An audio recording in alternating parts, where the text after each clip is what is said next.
1 Kings chapter 3. Solomon asks for wisdom. Solomon made a peace treaty with Pharaoh, the king of Egypt, by marrying his daughter. Solomon brought her to the city of David. This was when Solomon was still building his palace, the temple of the Lord, and the wall around Jerusalem. The temple to honor the Lord had not yet been finished, so people were still making animal sacrifices on the altar at the high places. Solomon showed that he loved the Lord by obeying everything his father David told him to do, except that Solomon continued to go to the high places to offer sacrifices and to burn incense. King Solomon went to Gibeon to offer a sacrifice because that was the most important high place. He offered 1,000 burnt offerings on that altar. While Solomon was at Gibeon, the Lord came to him at night in a dream. God said, "Solomon, ask me what you want me to give you." Solomon answered, "You were very kind and loyal to your servant, my father David. He was faithful to you and lived a good, honest life, and you showed him the greatest kindness when you let his son take his place as king. Lord my God, you have made me the king in my father's place, but I am like a small child. I don't have the wisdom I need to do what I must do. I am your servant here among your chosen people. There are so many that cannot be counted. So I ask you to give me the wisdom to rule and judge them well, and to help me know the difference between right and wrong. Without such great wisdom, it would be impossible to rule this great nation." The Lord was happy that Solomon asked for wisdom.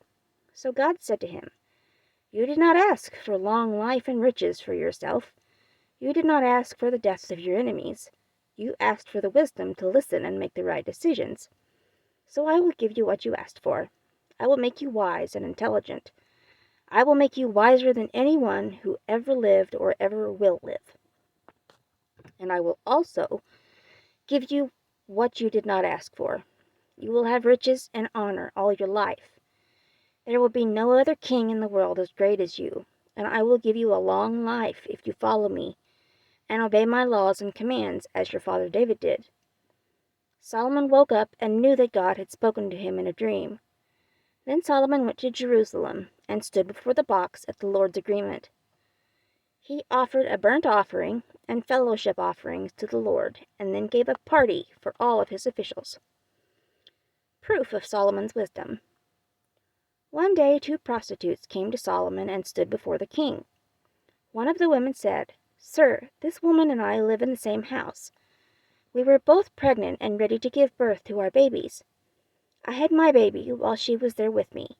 3 days later, she also gave birth to her baby. There was no one else in the house with us, just the 2 of us. One night while this woman was asleep with her baby, the baby died. That night while I was asleep, she took my son from my bed and carried him to her bed. Then she put the dead baby in my bed. In the morning I woke up and was about to feed the baby when I saw he was dead. When I looked at him more closely, I saw that he was not my baby. But the other woman said, 'No, the dead baby is yours, and the one still alive is mine.' But the first woman said, 'No, you are wrong. The dead baby is yours. The one that is still alive is mine.' So the 2 women argued in front of the king.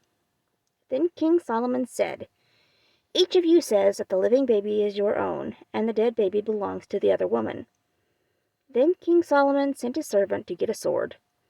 He told the servant, 'Cut the living baby in 2, and give 1/2 of the baby to each woman.' The second woman said, 'Yes, cut him in 2. Then neither of us will have him.' But the first woman, the real mother, loved her son and said to the king, 'Please, sir, don't kill the baby. Give him to her.' Then King Solomon said, 'Stop, don't kill the baby. Give him to this woman. She is the real mother.' The people of Israel respected the king when they heard about this decision. They saw he had the wisdom of God to make the right decisions.